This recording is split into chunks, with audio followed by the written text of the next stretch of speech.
Municipal Workers Union, SAMU, says its members have borne the brunt of the pandemic, with some 4,500 of them testing positive. They include community safety and healthcare workers. We're joined now by Dumisane Magagula, the Deputy General Secretary of the South African Municipal Workers Union, to discuss their experiences during this lockdown. But Magagula, good evening and thank you for your time. First and foremost, 63 of your members succumbing, unfortunately, to this virus. Condolences to you and to their families. But what do you say as a stakeholder in this particular sector? Because when you look at this pandemic, it's coming at a time when the Auditor General is also releasing the outcomes of the 2018-2019 financial year, and it's telling us that the country's 257 municipalities, only 20 have managed to achieve a clean audit. Yeah, thank you, Thabo, and good evening to the viewers of Newzroom Afrika. And firstly, we should pass a word of condolence to families that have lost their members, who are also members, who were members of SAMU, and also thank the municipal workers who have been sacrificing during this difficult time that the country is facing. Yes, as municipal workers, we still urge municipalities to follow strictly the regulations in order to protect municipal workers in the workplace. And we have seen reluctance from municipalities in many areas where they're not following the very basic and minimum requirements in order to protect employees. But we also appreciate municipalities who have made an effort of sanitizing the workplaces, providing masks and compliant masks and so on. But on the issue of AG, we are making the same call that we've always been making, that after the Auditor General presents his findings, there should be remedial actions and there should also be consequence management in municipalities. And we're not seeing that coming through. We have raised also with the Auditor General that since now the law allows that there should be a certificate of debt, but we're not seeing certificate of debt coming out to the accounting officers and municipalities that are failing the audit over and over again. I mean, this has been the story of South Africa for the past 15 to 20 years, that municipalities are growing in numbers of failing the audits on a yearly basis. So we're still making the same call: protect whistleblowers, put in place remedial action, and also where there are people that have indeed been found to have committed corruption, there should be corrective measures that follow. What are your thoughts on these high number of infections? As we speak right now, the Randburg depot of Pick It Up has been closed because, again, there's been a test of COVID-19 positive there because refuse removal workers are not being given PPEs. Yes. Firstly, we need to correct the number. The numbers of 68 or so was last week's numbers. We are now standing at 79 municipal workers that have fallen due to COVID-19. And the municipalities, it is a given. Municipalities will always have cases because municipalities are not taking care of basic health and safety in workplaces. Even before COVID-19, we've been making a noise everywhere.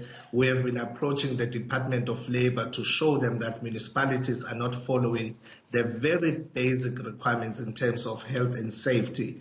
And that's why we're continuously making a call that where there is no health and safety in place, municipal workers should not even start to work in such work areas, because that would simply put their lives at risk and also the lives of their own families at risk.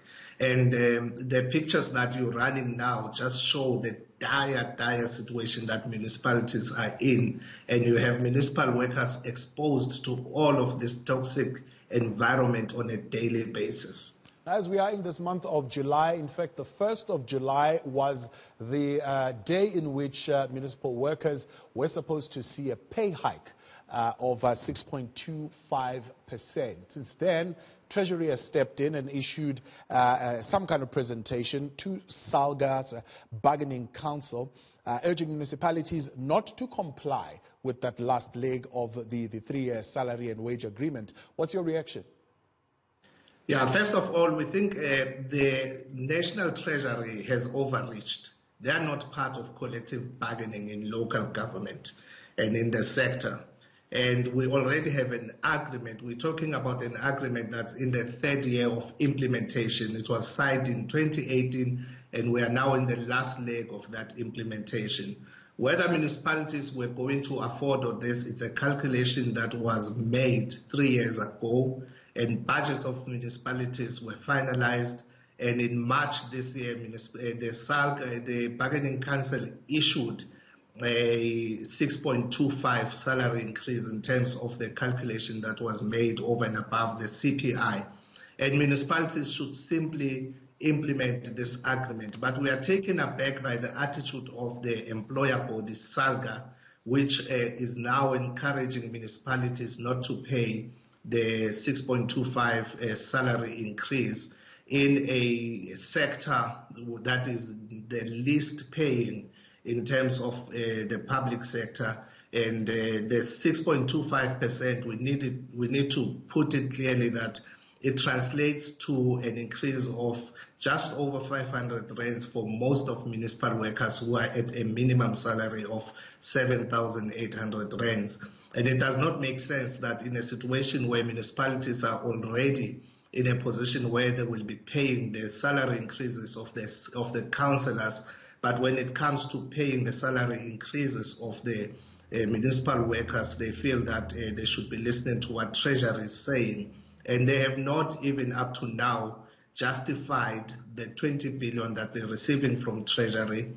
And the municipalities which have now applied for exemption are municipalities that are not collecting revenue anyway. What do you say to SALGA today, saying 20 billion rands is actually nothing compared to 257 municipalities in the country that would need to get a share of that to pay for the bulk accounts?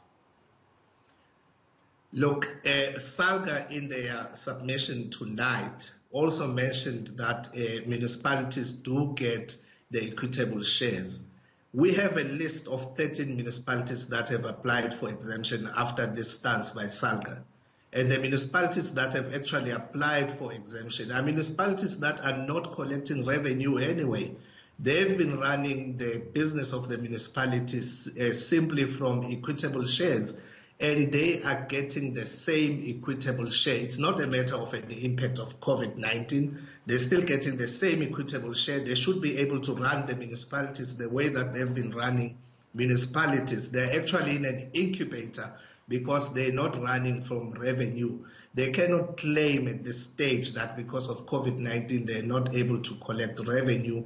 Meanwhile, they have not been paying municipal workers from the revenue. They've been paying from equitable share, and they've been servicing communities from equitable shares, and that should continue. But we're not saying we are comfortable with that. We're saying municipalities should do their homework. They should start collecting revenue correctly, COVID-19 or no COVID-19. Even after we go through this period, they still have to put in place their systems in order to collect revenue correctly.